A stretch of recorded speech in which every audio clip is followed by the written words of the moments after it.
Susubo po si Tukod. Ang ibon natin na tumukod ng tabako.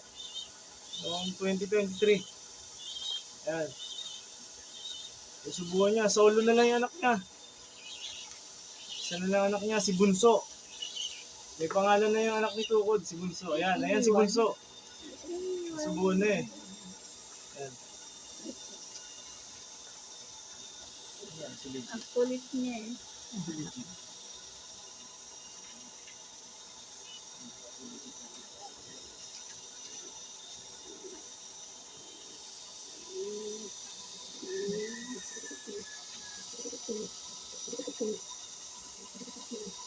Ay, si Legit.